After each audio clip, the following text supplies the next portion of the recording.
Before the fairies of modern tales, before the tricksters of folklore, there were the first fairies, the ancient Fae, shrouded in myth and mystery. Were they gods, spirits, or something even older? From Celtic side to the luminous beings of forgotten legends, these primordial Fae shaped the magical world we glimpse today. Join us as we uncover the origins of the oldest Fae beings, their powers, and their hidden influence on folklore across cultures. Step into the realm of the first fairies, if you dare. The Tuatha De Danann, the fairy gods of Ireland. The Tuatha De Danann, people of the goddess Danu, are one of the most significant mythological races in Irish lore. They are depicted as godlike beings possessing supernatural abilities, wisdom, and mastery over magic.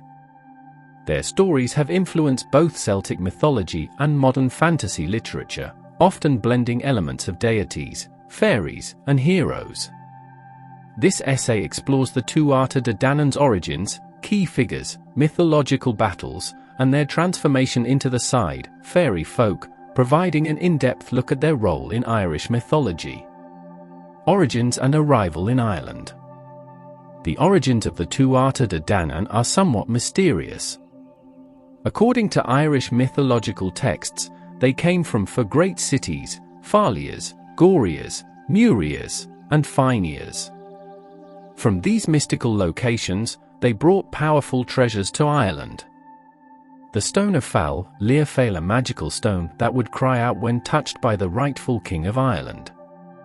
The Spear of Luff, an invincible spear that guaranteed victory in battle. The Sword of Nuada, a weapon that would always strike true. The Cauldron of Dagda, a cauldron that never ran empty, providing unlimited nourishment. They arrived in Ireland on dark clouds, suggesting they came from the sky or another world, possibly symbolizing their divine nature. Some interpretations suggest they landed by sea, burning their ships to prevent retreat and solidify their claim to the land. Key figures of the Tuatha De Danann. Many of the Tuatha De Danann were deities or semi-divine beings, each with unique attributes. Some of the most prominent figures include Danu, the mother goddess, often associated with fertility, wisdom, and protection. The Tuatha De Danann are named after her. Dagda, the father figure and chief god, known for his immense strength, wisdom, and magical cauldron. His harp could change the seasons and influence emotions. Brigid, a goddess of poetry, healing, and smithcraft. She later became associated with Saint Brigid in Irish Christianity. Luff, a warrior god of light, often linked to craftsmanship and kingship. His skills were so vast that he was called Samildanach, many gifted. Nuada, the first king of the Tuatha De Danann. He lost his arm in battle, rendering him ineligible to rule until a silver prosthetic was crafted for him. Morrigan, a shape-shifting goddess of war, fate, and death. She often appeared as a crow and influenced the outcomes of battles.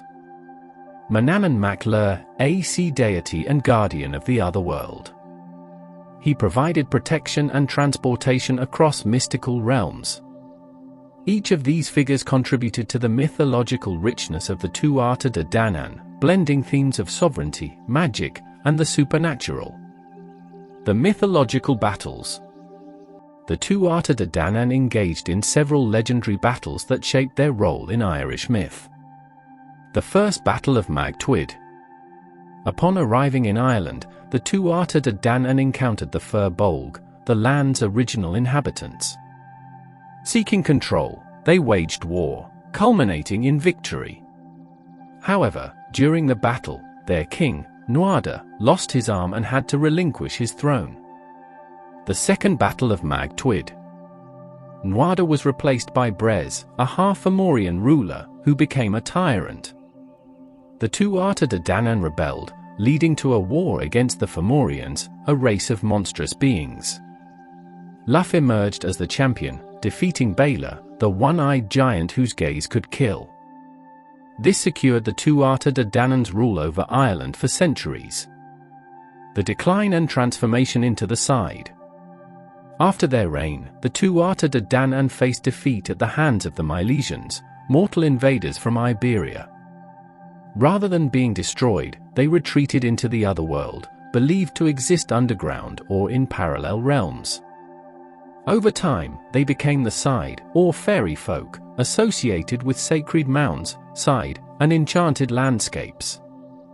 This transition reflects a shift from godhood to folklore figures, shaping later Irish fairy beliefs. The Tuatha De Danann remain one of the most enduring and mystical aspects of Irish mythology. Their legacy influences modern fantasy, appearing in literature, games, and folklore. Whether seen as gods, heroes, or fairies, their stories continue to captivate and inspire. The Alfar, Norse elves of light and shadow. The Alfar, or elves, of Norse mythology are mystical beings associated with both light and darkness. These supernatural entities play a significant role in the mythological and spiritual traditions of the Norse people. Though often overshadowed by gods like Odin and Thor, the Alfar are deeply tied to nature, magic, and the fate of humankind.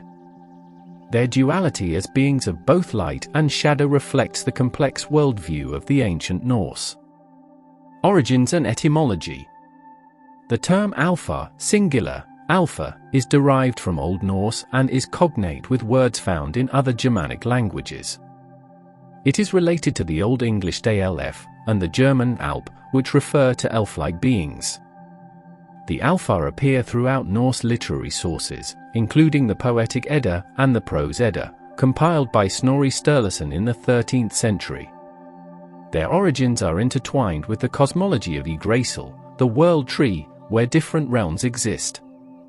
The two realms, Ljósalfar and Dökkvalfar. One of the most intriguing aspects of Norse elves is their division into two distinct types. 1. Ljósalfar, light elves. The Ljósalfar, or light elves, dwell in Alfheimr, a realm often described as a place of great beauty and radiance. Snorri Sturluson's Prose Edda states that these elves are fairer than the sun, and closely associated with light, wisdom, and divine favor. They are often linked to fertility, creativity, and inspiration.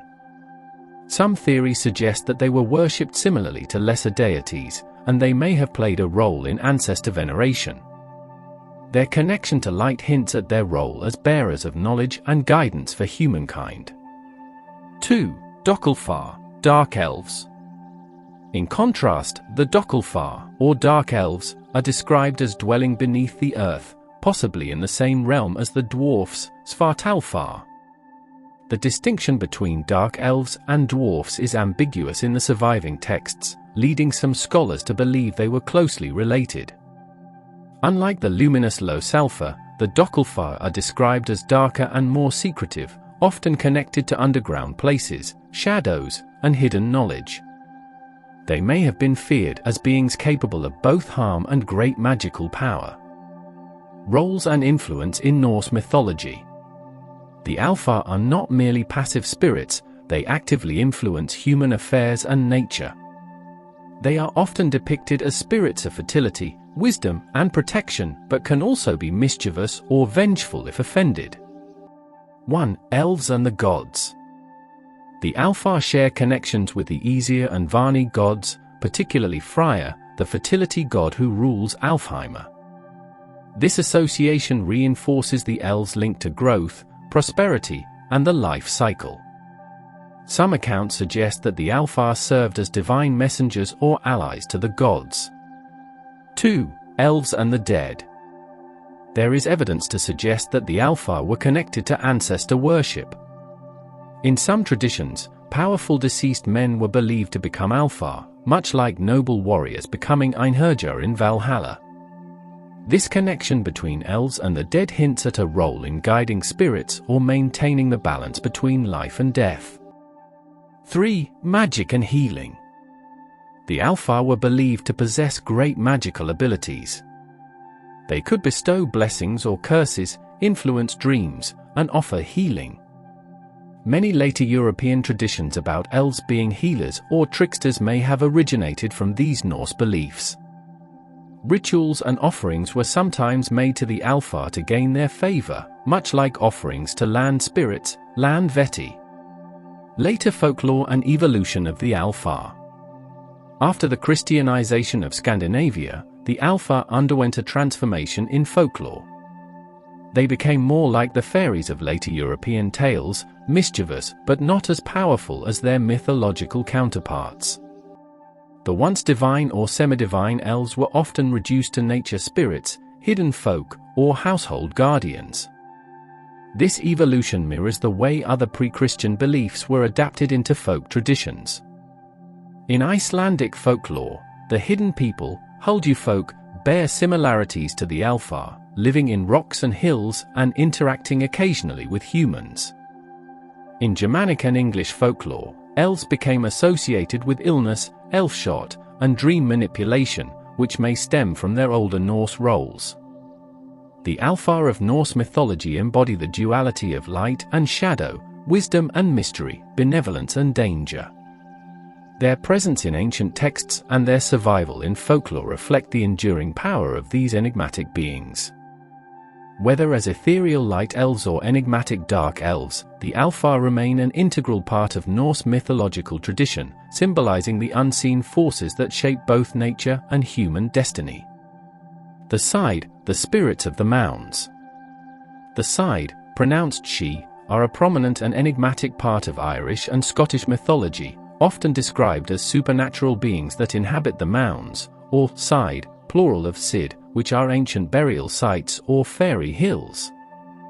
These spirits are deeply woven into Celtic folklore, symbolizing both the remnants of an ancient race and the otherworldly forces that govern nature and fate. The myths surrounding the Side reveal a complex and dualistic perception of these entities. They are at once powerful and capricious, benevolent and malevolent, distant yet closely intertwined with the human world. Origins and etymology. The term Side derives from the Old Irish word Sid, which originally referred to the fairy mounds or sacred hills where these spirits were believed to dwell. Over time, Side came to represent both the location and the beings that inhabited them. In Scottish Gaelic, they are known as Sith, meaning peace or tranquility, though this name is somewhat ironic given their often unpredictable nature. The mythology of the Side is heavily influenced by the myth of the Tuatha De Danann, an ancient divine race said to have ruled Ireland before being defeated by the Milesians, the ancestors of modern Irish people. According to legend, the Tuatha De Danann were driven underground and took refuge in the hollow hills, becoming the Side. Over time, they transformed into spirits or deities of nature, presiding over specific elements such as rivers, forests, and the wind. The Side and the Otherworld. The Side are closely associated with the Otherworld, a mystical plane of existence that exists parallel to the human world. This realm, often described as a place of eternal youth, beauty, and pleasure, is sometimes accessible through certain sacred sites, during liminal times such as Samhain and Beltane, or through supernatural intervention. Encounters with the Side could occur in dreams, in the wilderness, or near ancient burial mounds, which were considered portals between the worlds. Types of Side beings. The Side are not a uniform group but encompass various types of spirits, each with its own characteristics, behaviors, and associations. Some of the most well-known include 1. The Ao Side, people of the mounds. These beings are often depicted as tall, radiant, and otherworldly, with immense power over magic and nature. They are sometimes considered gods or demigods, embodying the remnants of the Tuatha De Danann. The Ao Side are known to interact with humans in various ways, bestowing gifts, cursing those who offend them, or abducting mortals into their realm. 2. Banshees, Bean Side. A specific type of Side, the Banshee is a wailing female spirit associated with death. She is said to forewarn families of an impending demise by emitting an eerie, mournful cry. Unlike malevolent spirits, the Banshee is not necessarily evil but acts as a harbinger of fate. 3. Leprechauns and Clúirishauns. Though commonly reduced to mischievous fairytale figures, leprechauns and clurishauns are part of the side hierarchy. Leprechauns are solitary tricksters associated with wealth and hidden treasures, while clurishauns are their more unruly, drunken counterparts. 4. The Tuatha De Danann as side. In some traditions, specific deities from the Tuatha De Danann continue to be venerated as powerful side beings. Examples include the Morrigan, goddess of fate and war, Luff, god of skill and mastery, and Brigid, goddess of poetry and healing. These figures retain their divine aspects while existing within the otherworld as side rulers. Side and human interaction. Legends of the side are filled with cautionary tales about the consequences of interacting with these spirits. They are known to be easily offended, and disrespecting their mounds, cutting down their sacred trees, or crossing them in any way could result in dire punishment. On the other hand, those who approached them with reverence and followed the proper etiquette could receive blessings, knowledge, or protection. Common interactions between humans and the side include fairy abductions. The side are infamous for taking mortals into their world, sometimes for centuries, where time flows differently. Many folk stories tell of musicians, poets, or beautiful youths who disappear into the fairy realm and return only to find that ages have passed in the human world.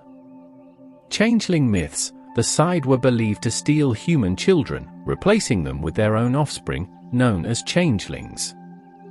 These fairy children were often described as sickly or strange, and various rituals were devised to identify and expel them.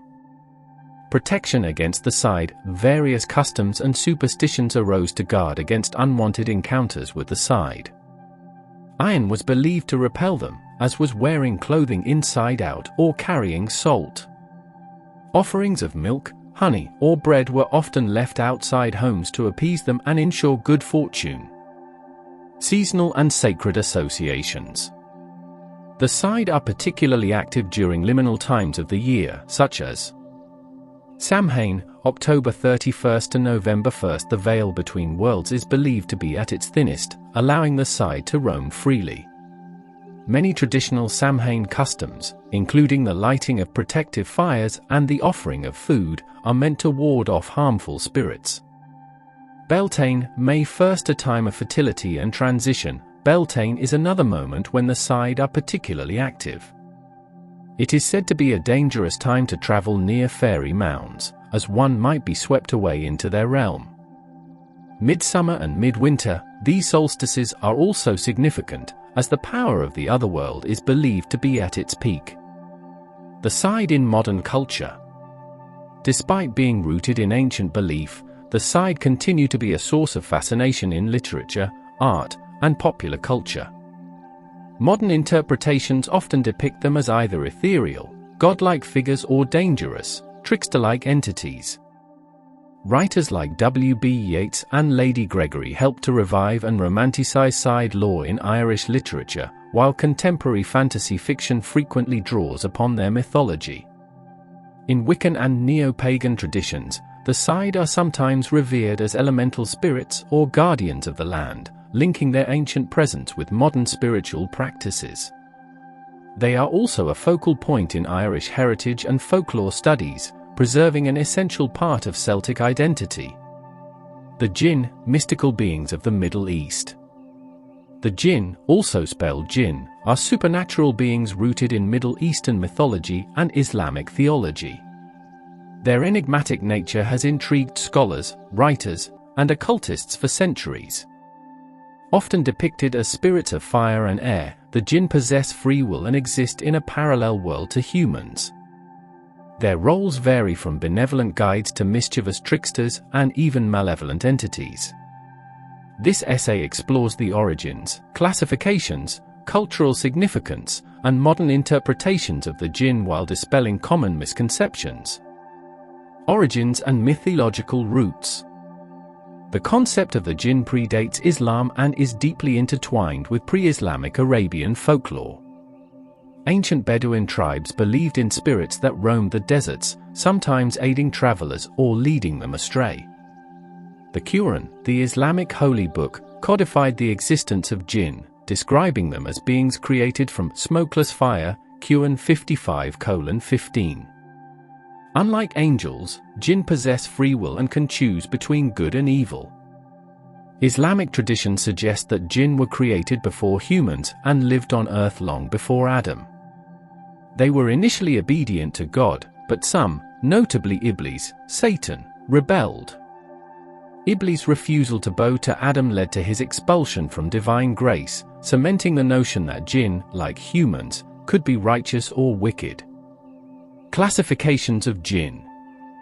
Islamic and folkloric traditions classify jinn into various types based on their behaviors and characteristics.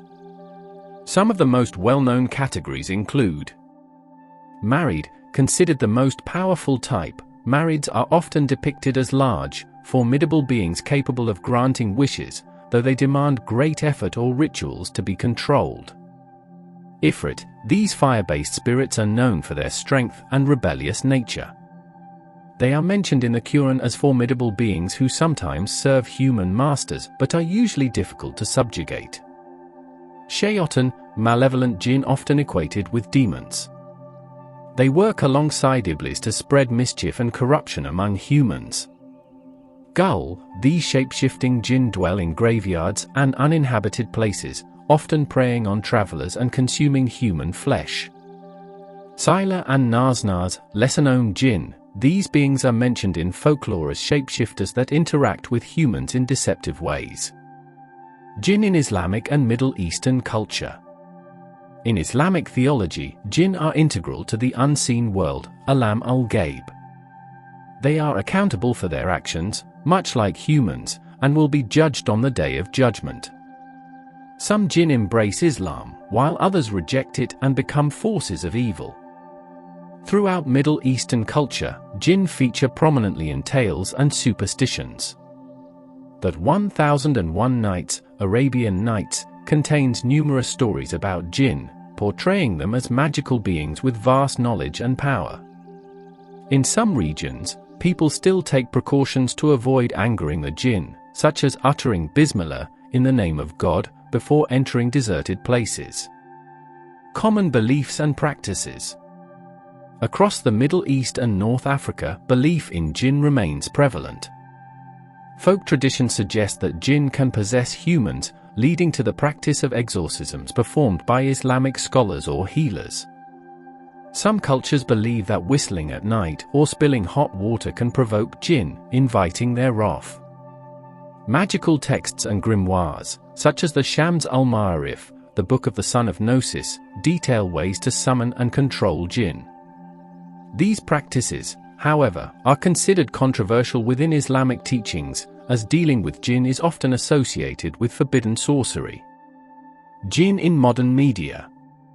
The jinn have transcended folklore, making their way into modern literature, films, and popular culture.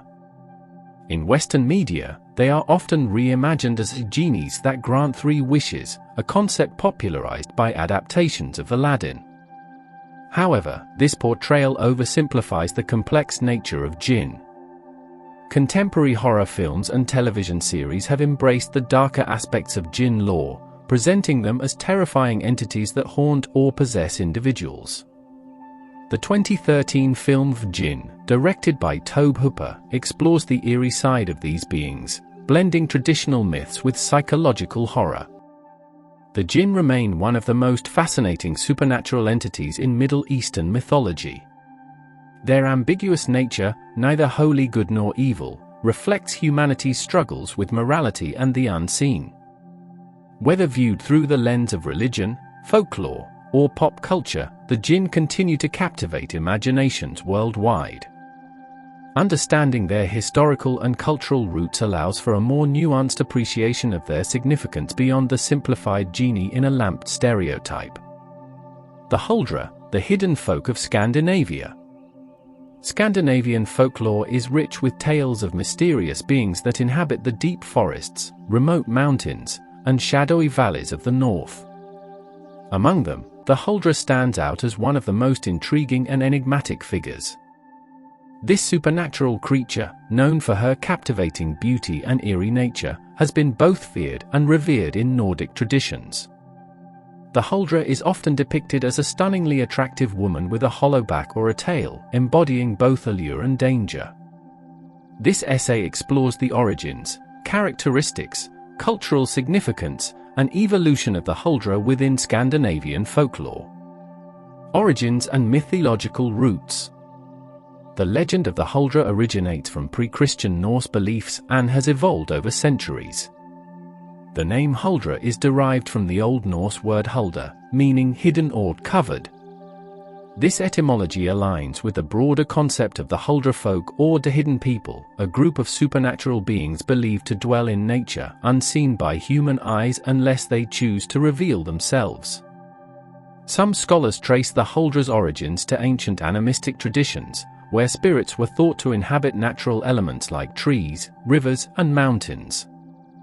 In this context, the Huldra may have been a forest spirit, embodying the untamed wilderness. As Christianity spread through Scandinavia, folklore adapted, and the Huldra's characteristics were influenced by religious and moral themes, reinforcing the dangers of straying from societal norms. Appearance and traits. The Huldra is often described as a breathtakingly beautiful woman, with long golden hair and mesmerizing blue or green eyes. She appears in the deep woods, luring men with her enchanting song and irresistible charm. However, despite her human-like appearance, she has distinct supernatural features that betray her otherworldly nature. One of the most well-known traits of the Huldra is her hollow back, which resembles the inside of a rotting tree. This detail signifies her connection to the forest and serves as a warning that she is not of the human world. In some variations of the legend, she has a cow's tail or a fox's tail, further emphasizing her link to the natural realm. These features, hidden at first, are revealed when an unsuspecting traveler gets too close. Role in folklore. The Huldra serves multiple roles in Scandinavian folklore, acting as both a seductress and a guardian of nature. Her interactions with humans often follow distinct patterns. The seductress and the punisher. The Huldra is known for enticing men into the forest with her beauty and song. If a man treats her with kindness and respect, she may reward him with good fortune, abundant harvests, or hidden knowledge. However, if he mistreats or betrays her, she can exact terrible vengeance, leading him to his doom. In many stories, she seduces men only to drain their life force or enslave them in her underground world. The guardian of the forest. In some interpretations, the Huldra functions as a protector of nature. She punishes those who exploit the land, particularly hunters or woodcutters who show no regard for the forest's balance. This aspect aligns her with similar mythological beings found in other cultures, such as the Slavic Ruzorka or the Celtic Binside. The marriage legend. A recurring motif in Huldra folklore is the idea that she can be redeemed through marriage. If a man manages to marry a Huldra in a Christian church, she loses her supernatural attributes, her tail falls off, and she becomes a human woman. However, she retains incredible strength and may still exhibit an unpredictable nature. This theme reflects the cultural conflict between pagan beliefs and Christian morality, symbolizing the taming of wild, untamed forces through religious faith. Cultural and regional variations. The Huldra legend varies across Scandinavian countries, each adding unique elements to her mythology. Norway. In Norwegian folklore, the Huldra is often associated with mountain and forest landscapes. She is sometimes considered a lone figure or part of a larger race of hidden folk who live in underground dwellings. Some Norwegian tales depict her as a benevolent spirit, while others emphasize her deadly allure. Swedish folklore presents the Huldra as the Skogsra or forest spirit. Here, she is sometimes portrayed as a more neutral figure, guiding or misleading hunters depending on their behavior. Denmark. Though less prominent in Danish tradition, the Huldra shares similarities with the Elverpiger, elf girls, who also have supernatural beauty and a hollow back. The Huldra in modern culture.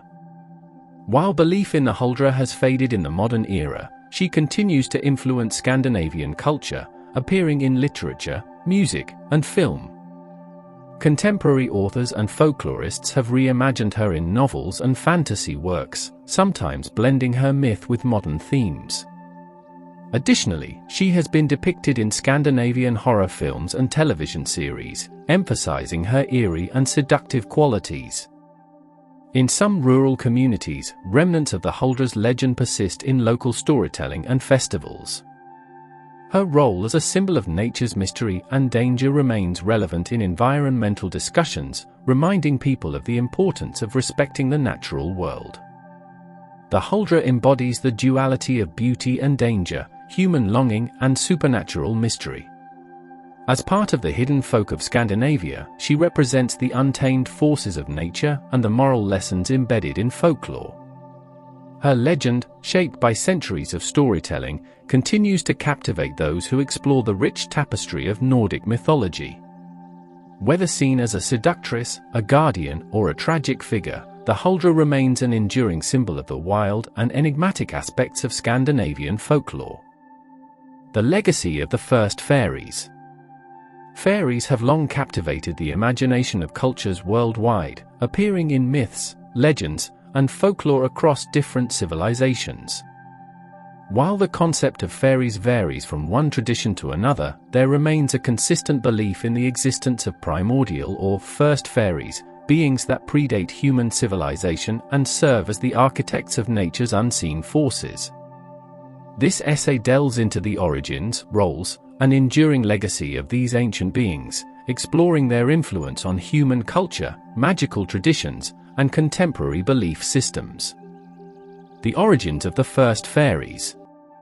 The first fairies are often described as ethereal entities that existed before recorded history, closely linked to the elemental forces of nature.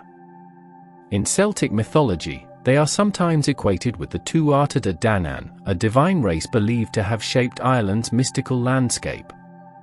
Norse legends refer to them as the Alfar, luminous spirits that guided the early cosmos. Similarly, other traditions, such as Slavic and Japanese folklore, feature primordial fairy-like beings, Domovoi and Kodama, that govern the natural and spiritual balance. Theories regarding their origins vary, but common themes suggest that these beings emerged from the creative energies of the earth, sky, and water. Some myths describe them as remnants of ancient deities who withdrew from the world as humanity rose to prominence. Others depict them as immortal custodians of sacred places, ensuring harmony between the material and spiritual realms. Roles and functions of the first fairies. The first fairies were not merely mythical creatures, they played active roles in shaping the natural world and guiding its inhabitants. Their primary responsibilities included guardians of nature. Many traditions hold that the first fairies were protectors of the forests, rivers, and mountains. They were seen as intermediaries between nature and humanity, ensuring that humans respected the land and its resources. Keepers of ancient wisdom, the first fairies were believed to possess vast knowledge of magic, healing, and the mysteries of existence. In many stories, they imparted wisdom to shamans, druids, and other spiritual seekers. Bringers of luck and misfortune, in various cultures, these beings could bestow blessings upon those who honored them or curse those who disrespected their domains. Shapers of destiny, some legends suggest that the first fairies influenced human fate, weaving the threads of fortune and guiding chosen individuals toward greatness or downfall. The decline and hidden realms. As humanity expanded and societies became more structured, the presence of the first fairies seemed to diminish. Folklore suggests several reasons for this withdrawal. Disenchantment of the world. With the rise of rationalism and organized religion, belief in supernatural beings declined, pushing fairies into the realm of myth. Environmental destruction. Many legends attribute their disappearance to the destruction of sacred groves, rivers, and mountains, places once inhabited by these beings. The veil between worlds. Some traditions hold that the first fairies did not vanish, but retreated into hidden realms, accessible only through enchanted portals, dreams, or altered states of consciousness. Despite their seeming retreat, stories of encounters with these beings persist, especially in areas where nature remains untouched by modern development. Legends of fairy rings, enchanted glens, and mysterious disappearances suggest that the first fairies may still watch over the world, unseen but ever present. The enduring legacy. The influence of the first fairies continues to be felt in various ways. Folklore and literature, from Shakespeare's A Midsummer Night's Dream to J.R.R. Tolkien's The Lord of the Rings, fairy lore remains a vital part of storytelling traditions. Magical and occult practices. Many contemporary witchcraft and esoteric traditions draw upon fairy magic, invoking these beings for guidance, protection, and wisdom. Environmental awareness. The idea of fairies as nature spirits inspires modern ecological movements, encouraging people to view the natural world as sacred and in need of protection. Modern encounters. Reports of fairy sightings and experiences continue, often described in terms of mysterious lights, strange music, or inexplicable phenomena in natural settings. The first fairies, though largely hidden from human sight, continue to shape the spiritual and mythological landscape of our world. Their legacy endures in folklore, magical traditions, and environmental consciousness, reminding us of a time when nature and the supernatural were deeply intertwined. Whether viewed as ancient deities, elemental spirits, or guardians of the unseen, the first fairies remain an enigmatic and vital part of our collective imagination, whispering their secrets through the rustling leaves and flowing streams of the world they once ruled. Legends of the first fairies, the oldest fae beings in folklore. Throughout history, cultures around the world have told stories of mystical and ethereal beings known as fairies. These creatures, often depicted as powerful spirits of nature, have origins that stretch far beyond modern fairy tales. Some of the earliest legends tell of ancient fae beings who were primordial spirits of the land, older than humanity itself. This article explores the myths of the first fairies, the oldest and most powerful entities in fae folklore.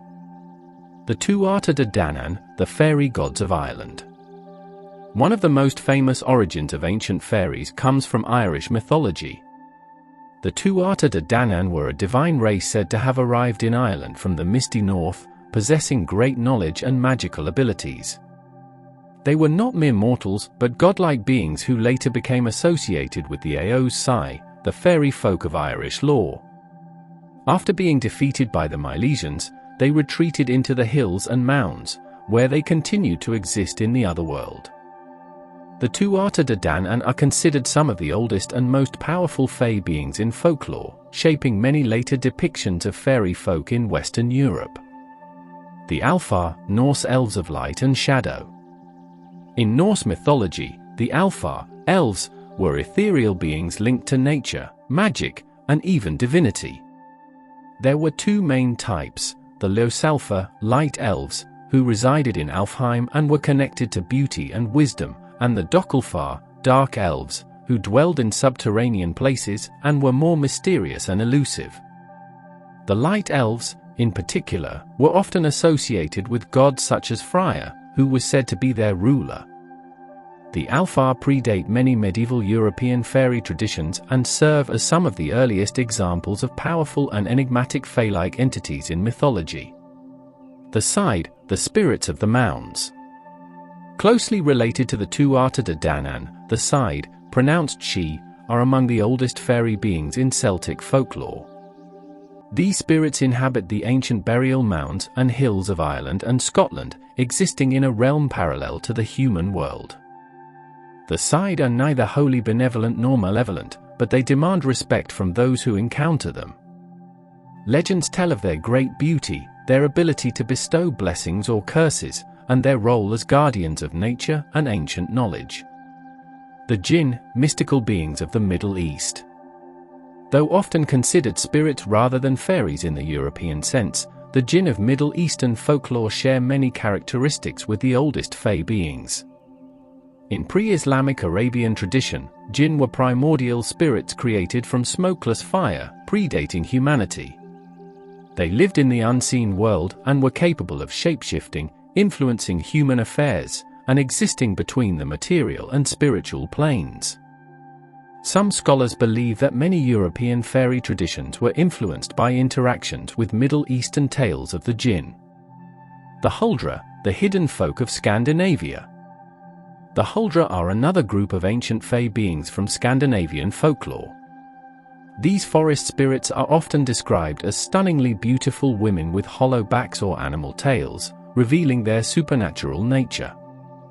They were believed to lure humans into the wild, sometimes offering blessings or, if offended, bringing misfortune.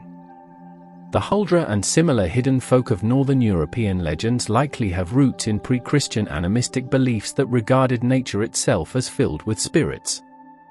The legacy of the first fairies. The myths of the first fairies remind us that these beings were far more than tiny, winged creatures of modern fairy tales. They were powerful, mysterious, and deeply connected to nature and the spiritual realm. Whether as gods, spirits, or eldritch forces, these ancient Fae beings continue to influence modern fantasy and folklore, ensuring that their legacy endures in the stories we tell today. From the Tuatha De Danann to the Jinn, the world's oldest fairies reveal the richness of humanity's supernatural heritage, reminding us that the oldest stories often hold the deepest magic. Thank you for joining us on this journey into the ancient world of the first fairies. From their hidden realms to their whispered legends, these Fae beings remind us of the deep magic that has always surrounded us. If you enjoyed this tale of forgotten realms, don't forget to like, subscribe, and hit the bell for more folklore adventures. Share your thoughts in the comments. What's your favorite fairy legend? Until next time, keep your eyes open, and remember, magic is never far away.